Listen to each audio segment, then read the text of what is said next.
Hey everybody! Today we're going to read a book called Joan, Proctor, Dragon, Doctor, the Woman Who Loved Reptiles. Do you guys like reptiles?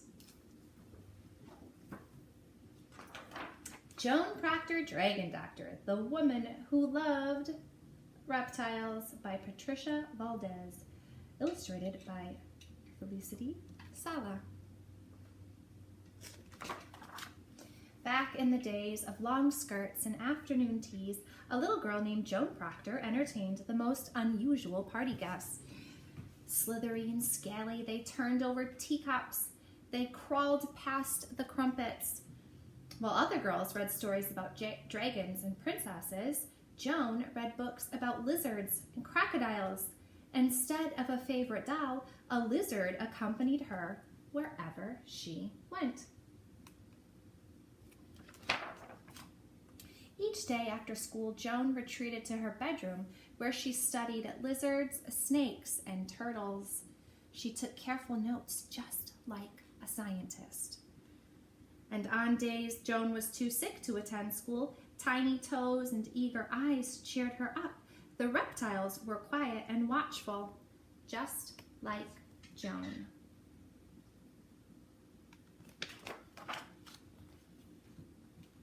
For her 16th birthday, Joan received a most curious gift, a baby crocodile. She tied a little ribbon around his waist and took him for a walk.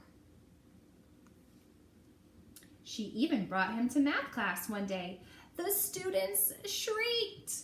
The teacher recoiled. Apparently, crocodiles were not welcome at school. Yes, please don't bring your crocodiles back to school with you. When Joan grew older, she skipped the parties and dances with her friends. Instead, she sought out the curator of reptiles and fish at the Natural History Museum. There, Joan and the curator talked snake scales, size, shape, texture, patterns, and even evolution. Sometimes, Joan smuggled in her crocodile to the delight of the curator. He knew right away that Joan was special. But soon these carefree days came to an end. England was at war. Women took up jobs left behind by men. The curator found himself short-staffed at the museum, so he hired Joan as his assistant. Joan flourished at the Natural History Museum. As a scientist, she surveyed the museum's vast collections and published research papers on pit vipers and pancake tortoises. As an artist, she created exquisite models and drawings for the reptile exhibits. When the curator retired, Joan took over. Men returning from war were surprised to find a woman in charge, but times were changing, and Joan was leading the way. A few years later, the London Zoo decided to replace its old, outdated reptile house. The zoo director asked Joan to design a new home for the animals. Joan knew exactly how to keep reptiles happy. She added elaborate lighting and state-of-the-art heaters that provided hot spots to keep the cold-blooded animals warm. She brought in plants and created artwork that mimicked each animal's natural environment. How beautiful that is. Joan took extra care designing one enclosure in particular. By this time, stories had emerged of a fierce, man-eating lizard with a long, forked tongue living on a faraway Indonesian island of Komodo. It was rumored to be 30 feet long, faster than a motor car, stronger than an ox. They called it the Komodo dragon. The stories didn't frighten Joan. She dreamed of studying the dragons up close. On opening day of the new reptile house, visitors packed the zoo. They gawked at the geckos, they peered at the pythons, and they marveled at the monitors.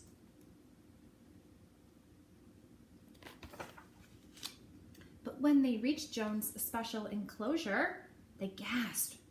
2 7-foot-long lizards stared back at them. Real-life dragons. Although the visitors were thrilled, Joan was concerned. One of the Komodo dragons, Sumbawa, did not look well. To the shock of the zoo guests, Joan entered the enclosure. She removed Sumbawa to the reptile clinic with the help of 6 nervous keepers. The dragon let Joan clean a sore in his mouth with no fuss at all. In fact, he thanked Joan by licking her face. Joan thought Sumbawa was brave. The keepers thought Joan was brave.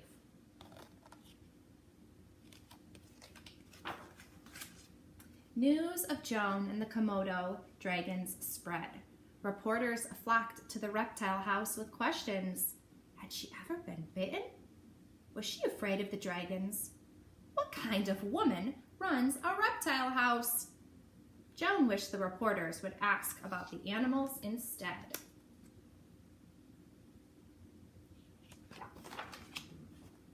Joan cared for each and every creature in the reptile house.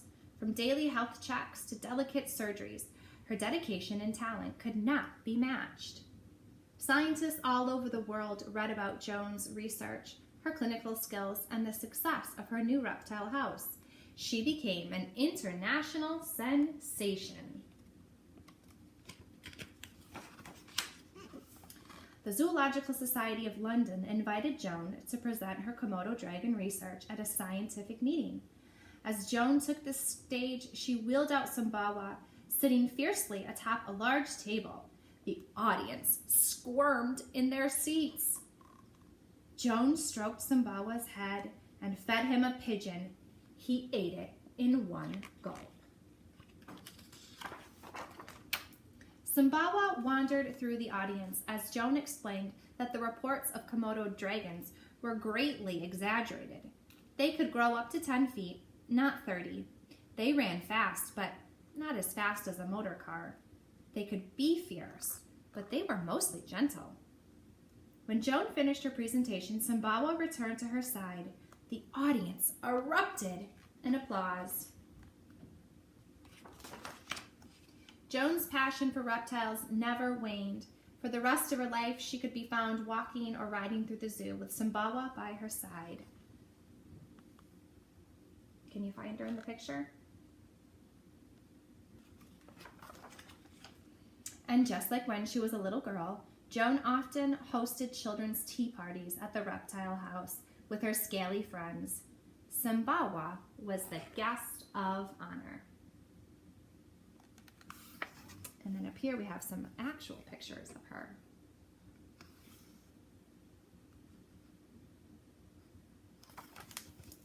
Did you guys like that story? Would you work with reptiles? I want to know. Let me know in the comments, or send your teachers a message on Seesaw or your Google Classroom, and let me know, what do you guys want to be when you grow up? I want to know. All right, have a great day, guys. Thanks.